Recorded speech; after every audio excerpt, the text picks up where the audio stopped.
Yeah. So yeah, as I said, I'm Nelanthi Hewa. I'm a fourth-year PhD candidate at the University of Toronto. And my presentation today is on my methods. Actually, there we go. My methods for my dissertation research project, and some of the ways that I'm thinking about feminist collaborative methods and trying to bring them into research with journalists. So just kind of a quick overview of my doctoral research. I'm kind of seeking to answer one broad overarching question: how do Canadian journalists report on sexual violence? Kind of more specifically though, I'm thinking of the ways that the working conditions of journalists in Canada shape news coverage. So thinking of the ways that they kind of push to publish quickly, immediately sometimes, and to compete with other sources of information, whether that's other digital journalists or kind of other sources of information online, shapes coverage and the ability of journalists to cover, sensitively, carefully, and caringly. And as well, I'm kind of thinking about the role of digital media and thinking about like the public online. What does it mean to go public, to be made to go public when journalists pick up your story? That kind of question.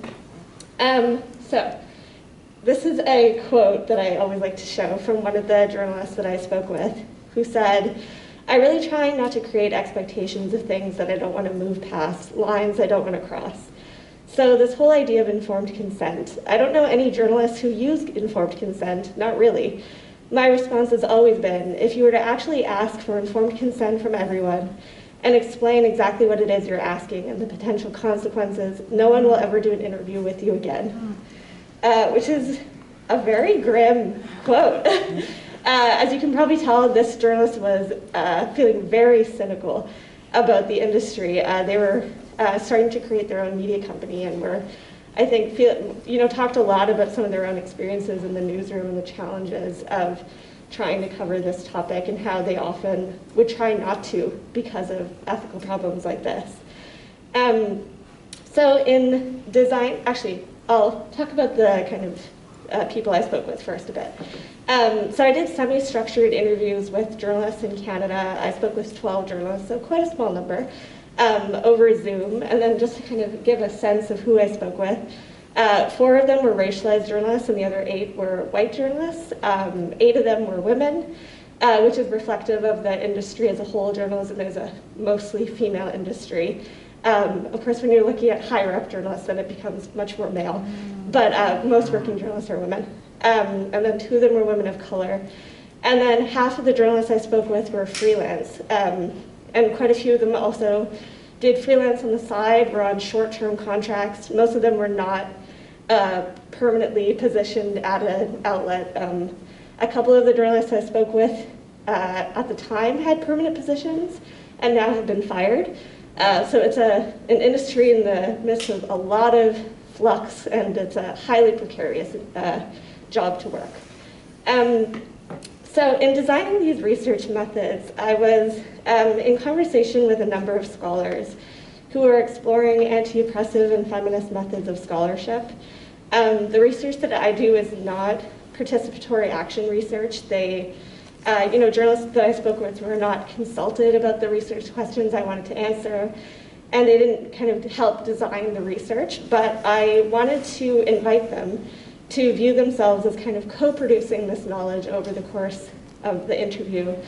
While academic research and journalism have very different approaches and ethics, which I'll talk about a bit more, and kind of very different expectations from practitioners and people that we're speaking with, there are some overlaps when it comes to academic and journalistic methods, particularly around these kind of ethical questions of distance and objectivity and truth, which I think is, like I said, captured by that quote about informed consent.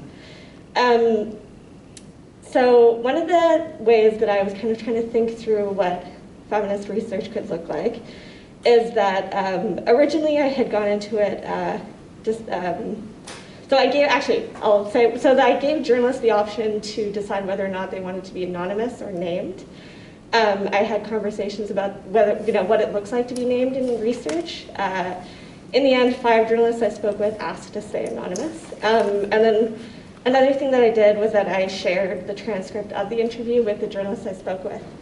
And I encouraged them to feel free to edit, to change, to redact, especially because we were talking about their work covering sexual violence. I wanted them to feel that they could take stuff out if they realized they didn't want it to be published later.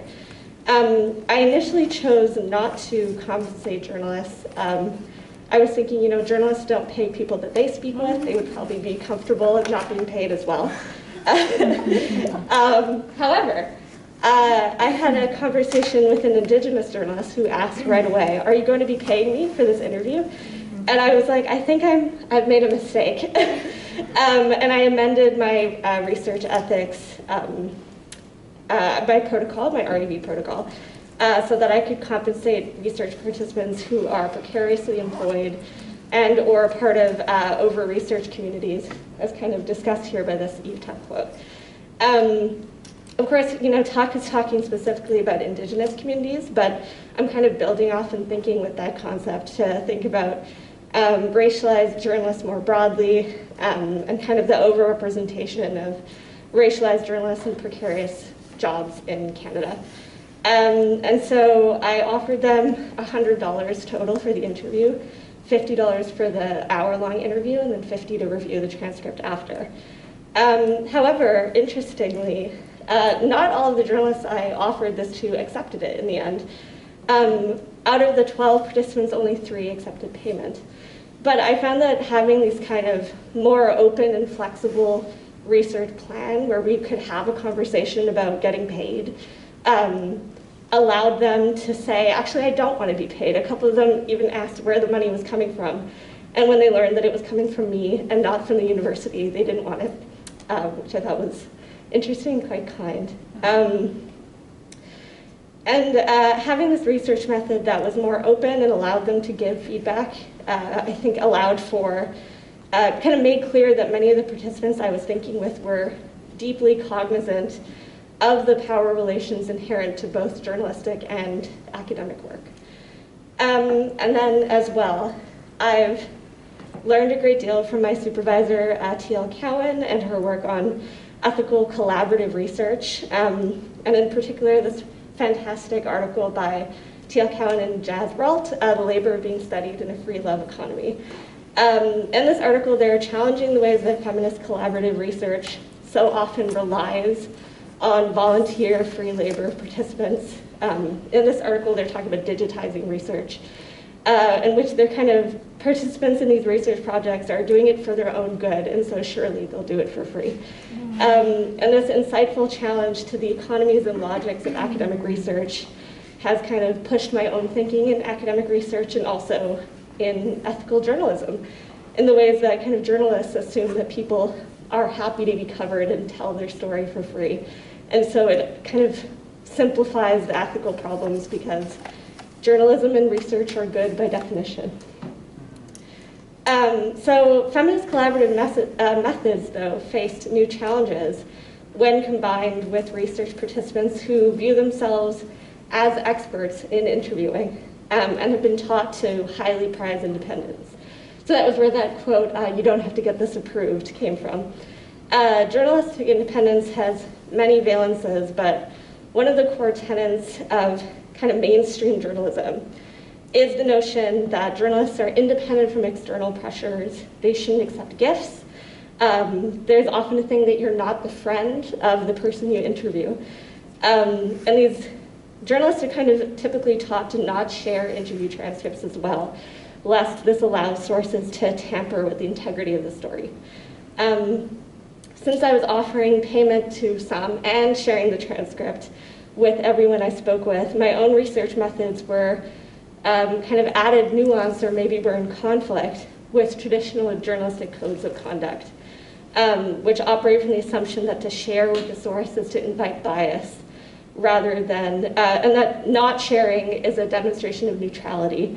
My interview participants' reaction to my research methods are kind of highly evocative of the ways that journalists are taught to approach their own work.